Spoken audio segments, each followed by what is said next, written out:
Hi all, എല്ലാവർക്കും ഒരിക്കൽ കൂടി എൻട്രിയിലേക്ക് സ്വാഗതം. എല്ലാവരും RRBJ അപ്ലൈ ചെയ്തുകൊണ്ടിരിക്കുകയാണ് അല്ലേ? അപ്പം ഇനി എന്താണ് അടുത്തത്?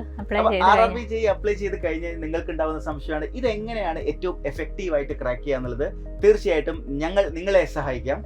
നിങ്ങൾ പുതിയതായിട്ട് RRBJ പ്രിപ്പയർ ചെയ്യുന്ന ആസ്പിറൻസിന് വേണ്ടി ഒരു ബാച്ച് സ്റ്റാർട്ട് ചെയ്യുന്നുണ്ട്. എന്താണ് സാർ അതിന്റെ പ്രത്യേകത എന്ന് പറയുന്നത്? പെർഫെക്റ്റ് 11 എന്ന് പറഞ്ഞുകൊണ്ടാണ് നമ്മൾ ഈ ഒരു ബാച്ച് സ്റ്റാർട്ട് ചെയ്യുന്നത്. കേരളത്തിലെ ഏറ്റവും മികച്ച 11 അധ്യാപകരുടെ നേതൃത്വത്തിലാണ് ഈ ഒരു ബാച്ച് നമ്മൾ ഡിസൈൻ ചെയ്തിരിക്കുന്നത്. അതായത് നിങ്ങളെ നയിക്കാനായിട്ട് 11 അധ്യാപകരാണ് നിങ്ങളോടൊപ്പം ഉള്ളത് നിങ്ങളുടെ ഈ ഒരു പ്രിപ്പറേഷൻ ജേർണിയിൽ. അതും കേരളത്തിലെ ബെസ്റ്റ് 11 ടീച്ചേഴ്സ് ആണ്. ഡെഫിനറ്റ്ലി ഈ ഒരു അധ്യാപകരോടൊപ്പം പഠിക്കുന്ന സമയത്ത് RRBJ എന്ന് പറയുന്ന ഏറ്റവും നല്ലൊരു അവസരം നിങ്ങൾക്ക് ക്രാക്ക് ചെയ്യാവുന്നതാണ്. ഈ അധ്യാപകർ പൂർണ്ണമായിട്ടും നിങ്ങളോടൊപ്പം നിങ്ങളുടെ ജേർണിയിൽ ത്രൂ ഔട്ട് ഉണ്ടായിരിക്കുന്നതായിരിക്കും. അപ്പോൾ നിങ്ങൾക്ക് ഈ ഒരു കോഴ്സിന്റെ കൂടുതൽ ഡീറ്റെയിൽസ് അറിയാനായിട്ട് താഴെയുള്ള ഫോം ഫില്ല് ചെയ്താൽ മതി. Wish you all the best. Thank you.